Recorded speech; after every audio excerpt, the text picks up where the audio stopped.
मौजूदगी अभी भारतीय जनता पार्टी के प्रदेश कार्यालय में है। जब से आदर्श आचार संहिता लागू हुआ है तब से पार्टी के अंदर नेताओं का तांता लग गया है। सभी अपने अपने टिकट की दावेदारी के लिए पार्टी ऑफिस में बातचीत कर रहे हैं। इसी बीच हमारे कुछ नेता हैं, उनसे बातचीत करेंगे कि उनके टिकट के बारे में क्या कुछ बातें हुई है। उन सभी मुद्दों पे बातचीत करेंगे। नाम क्या हुआ सर? प्रमोद कुमार यादव। हम किस विधानसभा से? नरपतगंज विधानसभा से हैं और अररिया जिला के अंतर्गत आते हैं।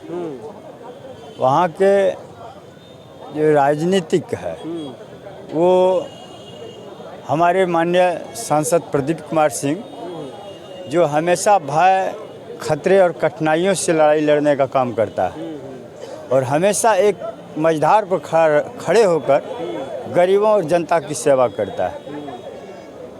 आप लोग मीडिया बंधु हमेशा ये बात समझ लीजिए कि अररिया में कमल खिलाना और पत्थर पर दूब जन्माने के बराबर होता है और अकेला वो सिंगल नेता है प्रदीप कुमार सिंह, जिनके विचारधारा का जीत वहाँ होता है।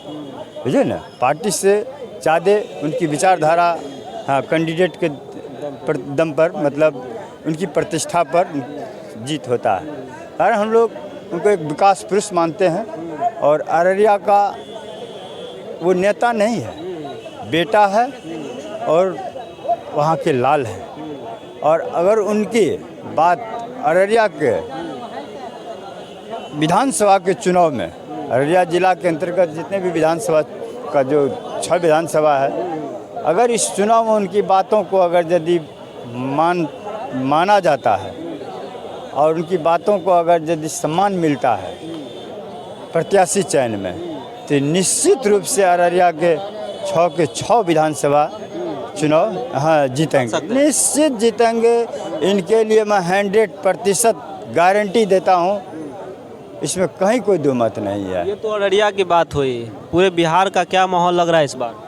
देखिए, पूरा बिहार का माहौल निश्चित रूप से एनडीए गठबंधन की सरकार बनेगी। इंडिया गठबंधन? एनडीए आप पहले मीडिया बंधु समझने का प्रयास कीजिए।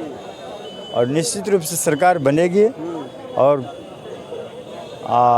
जो विकास किया है एनडीए गठबंधन, यह अविरल विकास है।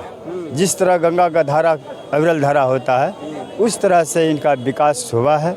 और जब से नीतीश बाबू आए हैं तो आज बिहार के आम जन जो शांतिमय ज़िंदगी गुजार रहे हैं, यह चीज़ 1990 के दशक में नहीं देखा गया। विपक्ष के नेता तो कह रहे हैं कि नीतीश कुमार को तो हाईजैक कर लिए हैं आप लोग, तो काम करने नहीं दे रहे। देखिए, विपक्ष का हम मुंह बंद नहीं कर सकते हैं ना।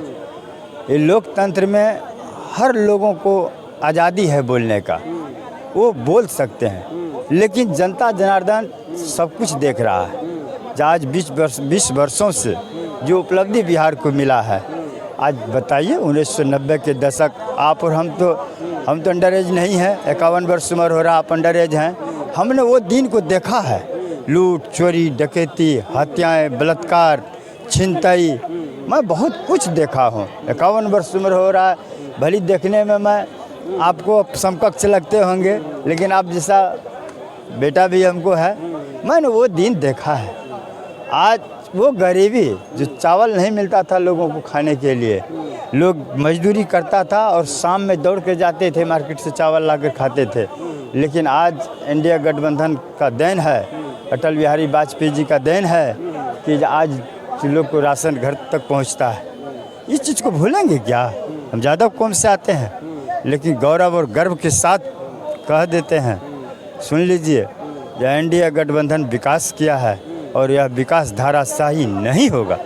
मैं भी प्रत्याशी के दौड़ में हूँ।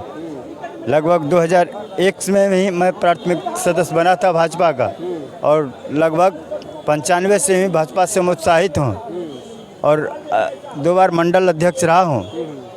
एक बार मैं पंचायत का युवा मोर्चा सबसे फर्स्ट में रहा था 2012 में लगभग। उनके बाद जो है एक बार मैंने मंडल का महामंत्री भी रहा है और दोबारा पैक्स का अध्यक्ष भी हूँ, अभी खैरा पैक्स का, और राजनीतिक अनुभव है मुझे। और निश्चित रूप से इंडिया गठबंधन का ही सरकार बनेगा। आज आप नोट कर लीजिए, मुख्यमंत्री कौन होंगे 25 में? मुख्यमंत्री अब नीतीश कुमार जी रहेंगे, और कौन होंगे? विपक्ष के नेता तो कह रहे हैं कि इस बार पार्टी खत्म हो जाएगी नीतीश कुमार की। अरे विपक्ष को हम मुंह बंद नहीं कर सकते हैं, लेकिन जनता जवाब देने के लिए तैयार है। अब 14 तारीख को रिजल्ट आएगा, आप देख लीजिएगा। फिर से एनडीए सरकार। फिर से एनडीए सरकार। कोई माय का लाल में ताकत नहीं है जिसको धराशायी कर देगा।